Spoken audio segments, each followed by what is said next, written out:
What's going on, guys? blinkFRO here, and today I'm coming at you with another ranked NBA 2K11 match. You guys wanted me to play as the Sacramento Kings, so that's the team I'm using. And for any of you guys that don't know, on my Facebook page, I'm just going to keep saying this every ranked match video because it would be nice to have more votes in the poll. But anyways, I have a poll on my Facebook page. I'll try to leave the link to the actual poll in the description, but I have the link to my Facebook page. If you scroll down, you'll find the poll. And the poll right now is what team should I use next, and it is a middle tier team. So the teams that were ranked 11th to I believe 20th in the standings this year. You can pick any of those except for the Hawks since I already used them. And right now I believe the 76ers are winning, and then the Hornets are in second place in the voting. So back to this game, I'm using the Sacramento Kings. I actually had a lot of trouble using them when I first started using them. I actually practiced against my friend, and I was like wrecking with the Kings. And then I hopped online against a real, random opponent, and he was the Knicks, and I could not hit any shots with Thornton, who's like my key guy on the Kings. And I wasn't hitting shots with anyone, like Dante Green, any like Omri Caspi, any of the sharpshooters on the Kings. I was not making any shots. And that's like my bread and butter for the Kings, is jump shots with those guys. We got Marcus Thornton, Omri Caspi, and Tyreke Evans. And then whenever Dante Green comes off the bench, I like to shoot with him too. So those are the guys I like to take jump shots with. And so I lost to the Knicks. The guy was being really cheap with Carmelo Anthony because you can pretty much not stop him. And then the next guy I faced was the Miami Heat, and I think I was up by like 15 at one point. And he was shooting 21% at halftime because he could not hit a jumper. And then the whole second half of the game, he's like, alright, I'm just going to cheese. And all he was doing was driving to the basket with LeBron and Dwayne Wade. And I couldn't stop it. Anytime I even laid a finger on any of them, it was an automatic foul. So I could not stop that cheese, and I wound up losing that game by, I believe, 4 points. So, determined, I go into another match, and surprisingly, my opponent picked the Pistons. I'm sure you know that by now because I've been talking for like the past 2 minutes of the game. And I was like, okay, just because I'm the Kings doesn't mean you need to pick a bad team too, because I like a challenge. But I thought, you know what, maybe he's good with the Pistons. And as you can tell so far, he is not very good with the Pistons. He's good with Tracy McGrady and Hamilton, Rip Hamilton, but not the Pistons. You'll see at the very end who he scored with. It's actually pretty funny. So halftime, I'm up 29-16. You'll see the stats in a second. I think I'm completely dominating him.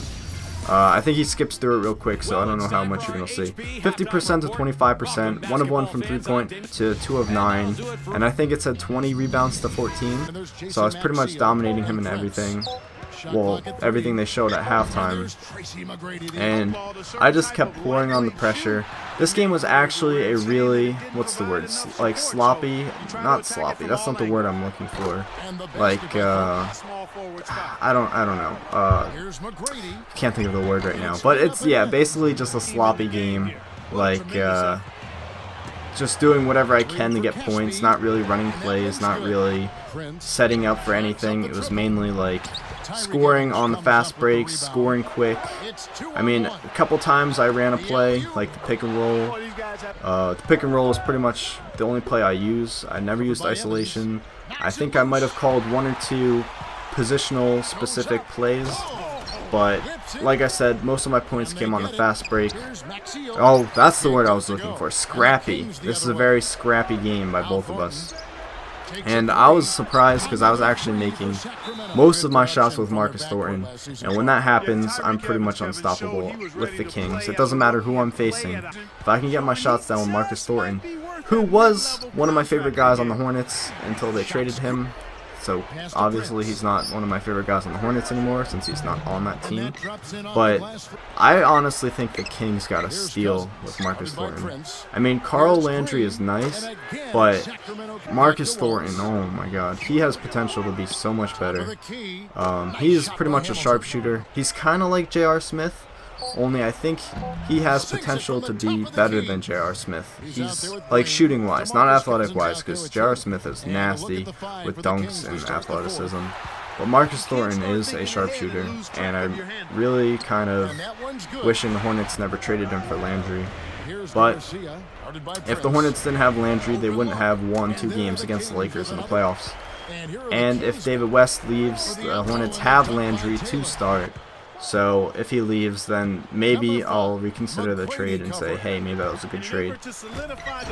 But I'm getting like off topic here. So the game, I'm up, I think 18 here, which he cuts it down to 6. No, I was up by 22. He cuts down to 20. And I was scoring with everyone, and he was scoring with Tracy McGrady and Rip Hamilton. I pretty much didn't even care at this point because I knew I won. And I kept making so many mistakes this game with trying to post up with Thompson. I don't know why. For some reason I thought he was good in the post. I know he's a good jump shooter, but I just assumed every big man's good in the post, and I missed a lot of post shots with him. So this end of the game, I was just trying to dribble out the clock, but he decides he wants to foul me. I think he was trying to steal it. I hit the 2 free throws. And I think he thinks he can score like 27 points here in one shot, and he clearly couldn't. So here's his stats. McGrady 15, Hamilton 13, Prince 8. No one else on his team scored. I think I scroll down and show you guys. He was 2 of, I think, was it 11? With just those 2 players. And he really needed to shoot the ball with someone else. And here's my stats. I dominated with Thornton, 11 of 14, 3 of 4 from downtown. And I scored with everyone that actually played, everyone that was out on the floor. I wish that I substituted Darnell, I think his name is Darnell Jackson, in, so I could have scored with him. And here's my stats: 54%, he's 29, 50% from downtown, he's 16. Out rebounded him 35 to 14 because he missed all the time. 22 bench points, he had none, obviously. And that wraps up this video. I'm going to leave you off with the highlights. And as always, thank you for watching. And don't forget to vote. Thanks for watching. Now, here is our Jordan Brand Player of the Game.